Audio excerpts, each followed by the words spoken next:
Naglatag ng mga konkretong hakbang ang Pangulong Ferdinand Marcos Jr. upang protektahan ang mga pamilyang Pilipino laban sa epekto ng tumataas na presyo ng langis dulot ng krisis sa Middle East. Sa kanyang talumpati sa Malacanang, sinabi ng Pangulo na pangunahing tinutugunan ng pamahalaan ang kaligtasan ng mga OFW, supply ng petrolyo at pagtaas ng presyo ng mga bilihin.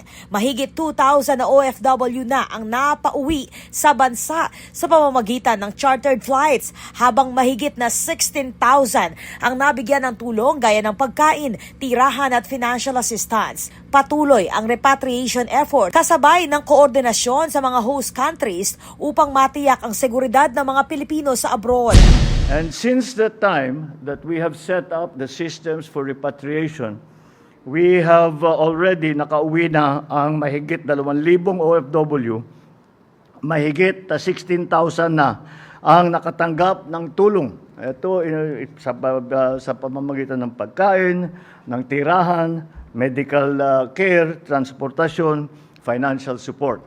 Ito ang mga nakauwi. Meron din tayong ibinibigay doon sa ating mga kababayan na nandoon pa rin at nangangailangan ng ating tulong. Sa usapin ng enerhiya, tiniyak ng Pangulo na may sapat na supply ng langis ang bansa sa loob ng humigit kumulang 45 days habang patuloy na naghahanap ng alternatibong sources ang pamahalaan. Gayunman, aminado itong hindi kontrolado ng gobyerno ang paggalaw ng global oil prices. Ang una naming tiniyak ay, ang unang tanong ko sa Department of Energy, ano ba ang stock natin ng diesel, ng gasolina, ng kerosene, ng jet fuel? At ito ay binigay sa atin. Marami sa inyo ay nakita naman ninyo yung unang report kung ilan ang supply natin. At ang instruction ko sa kanila, huwag niyong titigilan. Maghanap kayo pa ng supply dahil hindi natin alam kung gaano katagal pa ito.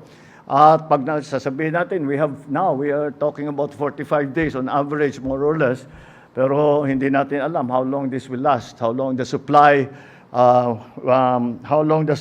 is going to be diminished or from the Middle East to the Straits of Hormuz. Upang maigsan ang epekto sa publiko, nagpatupad ang gobyerno ng iba't ibang relief measures, kabilang ang libreng sakay, 50% fare discount sa MRT3 at LRT2, fuel subsidy para sa transport sector at cash aid sa mga drivers.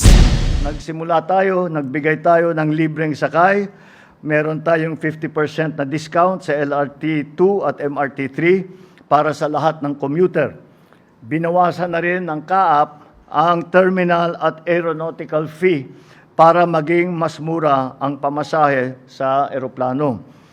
Para naman sa ating mga tsuper, namamahagi tayo ng cash assistance sa 120,000 na tricycle driver at TNVS drivers. Nagbigay din tayo ng toll discount para sa mga jeepney, para sa mga bus at para sa mga truck.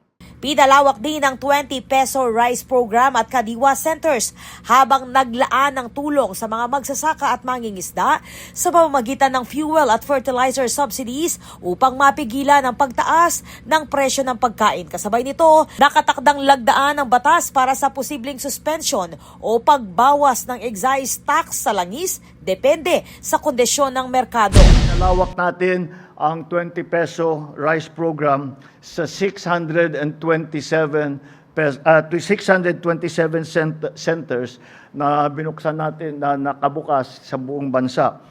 At kasama dyan, bukas ang mga kadiwa para sa makabili naman yung mga nangangailangan ng murang bilihin ng pagkain. Nagdeklara rin ang Pangulo ng energy emergency sa ilalim ng Executive Order No. 110 upang mapabilis ang aksyon ng pamahalaan kabilang ang agarang procurement ng langis at mas mahigpit na pagbabantay laban sa hoarding at overpricing.